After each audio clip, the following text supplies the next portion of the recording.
welcome to HogTalk, the morning news this weekly video cast on all things Razorback sports. Yes, it is. Alex Abrams here once again. I'm Robbie Neiswanger. Yes. Hopefully you're starting to get a feel for us. I'm starting to get a feel for this, yes. I think. Yeah, well, we've had some technical issues. We've done this already twice today. But this is going to be the best one, so don't worry about it.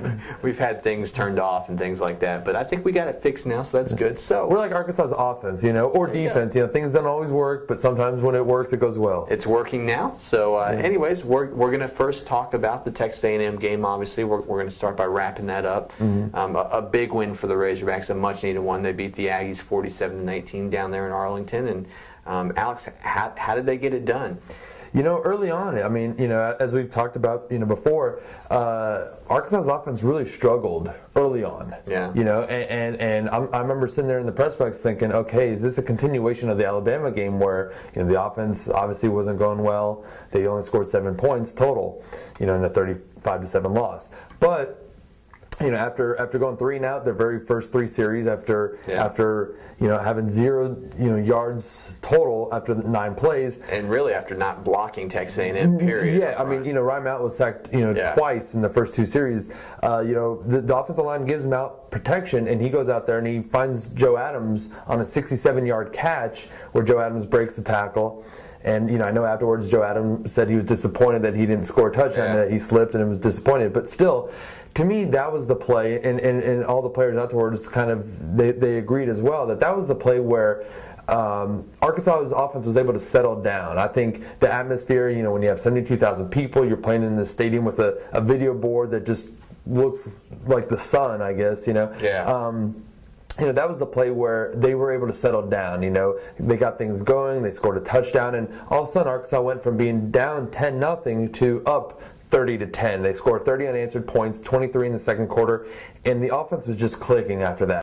I think Arkansas fans are probably saying, oh no, after the first 10 minutes of that game, because, once again, the defense gives up 2 big plays right off the bat, to get, Texas A&M in field goal range, and then on 2 series later, they give up the 60-yard touchdown pass. So just like that, you're wondering, this defense can't stop anybody. This is going to be a long night. Well, they were able to buckle down, and they got some help from Texas A&M. Let's be honest. A little while later, with the score 10-7, Texas A&M had a chance to score another deep ball. Receiver dropped the pass, and that really kind of changed the complexion of the game. It would have made it 17-7 at that point, but after that, Arkansas got another opportunity to really turn the tide, so to speak.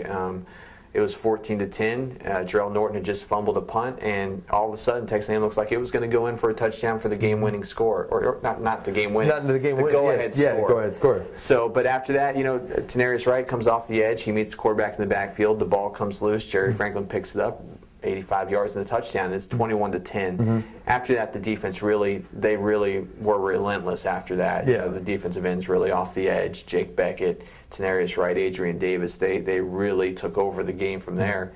And the defense turned in, a great performance the last 3 quarters, I think. Well, and the thing that I thought was also interesting is that, going into the game, a lot of the talk was about Texas A&M's offense. Yeah. Top-ranked offense. Obviously their quarterback had, thrown for so many yards, run for so many yards. And, right. And especially the way that the Arkansas's defense played against Alabama and against Georgia, we figured, okay, this is going to be a high-scoring game. It's going to be a shootout. And, will Arkansas have enough offense to match Texas A&M?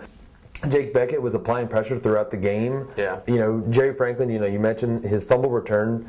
Earlier he had given up that 60-yard touchdown pass. Now he turns around and the secondary was also making plays, doing enough things to kind of bottle up Texas A&M. So to me, sure. I thought it was a game where Arkansas really progressed and took a step forward in all areas, except for maybe special teams, where, as you mentioned, Jarrell Norton fumbled and Alex Hada missed an extra point. Yeah, and there were still problems, there, obviously. But I guess you can't have everything, right? No, so, they'll take a win. But anyways, Arkansas got what it needed down there in Jerry's Palace, and they're 2-2 on the year now, stepping back into SEC play, and here it comes with Auburn. And it's funny because this is a game that I think everybody obviously circled on the schedule at the beginning of the year and said this is going to be an Arkansas win, playing a down Auburn team at home.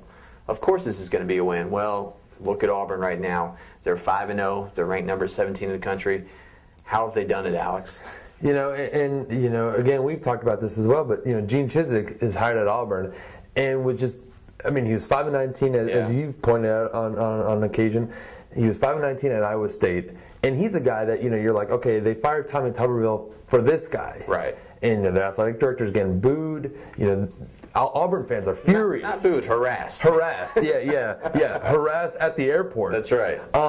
So, everyone's like, all right, this is a terrible hire, and they're going to pay for it. Gus Malzahn, he brings in as offensive coordinator, and Gus has managed to take the pieces last year that did not work at all and turn it into a high-powered, high-scoring offense.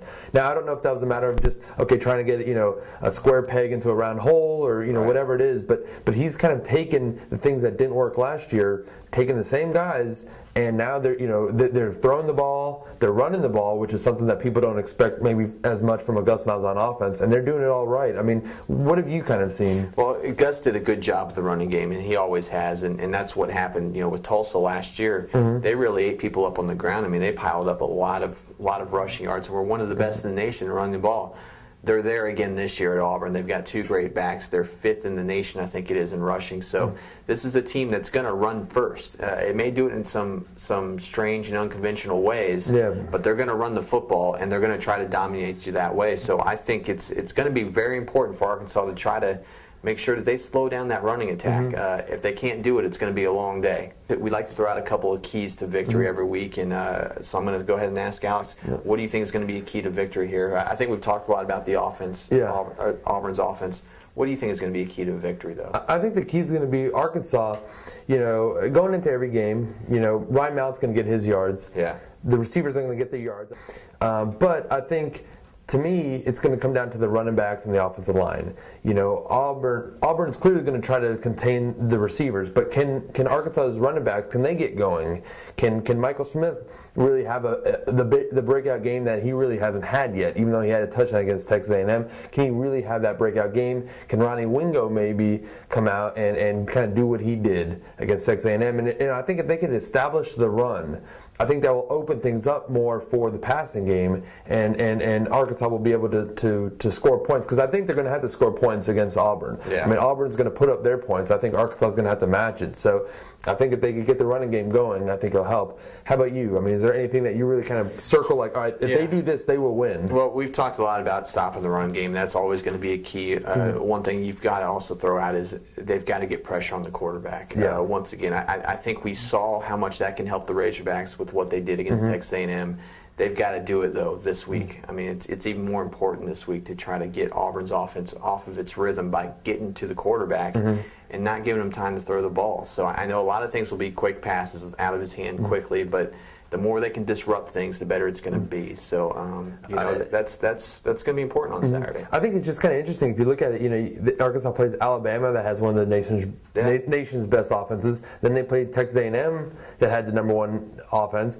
Then they play Auburn. At some point, I'm wondering if Willie Robinson just sitting there like, okay, when can we get a defense or an offense that is just struggling, that we don't need to worry about it? But it's like every week it seems like they're facing one of the nation's best. Yeah, and the reality is they're going to have to stand up to the challenge if they want to accomplish what they want to accomplish this year. So that said, let's go to our predictions. We like to do this every week.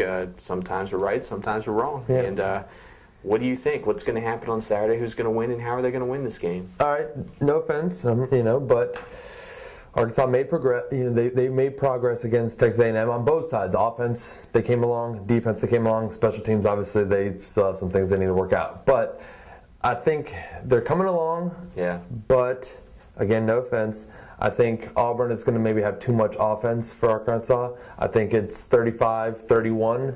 Auburn. I think it's a close game. Yeah. I think it's a game that's going to go 4 hours, as you've talked about. It's going to be a long, high-scoring game. But I think Auburn maybe just has a little bit too much down the stretch and holds off Arkansas.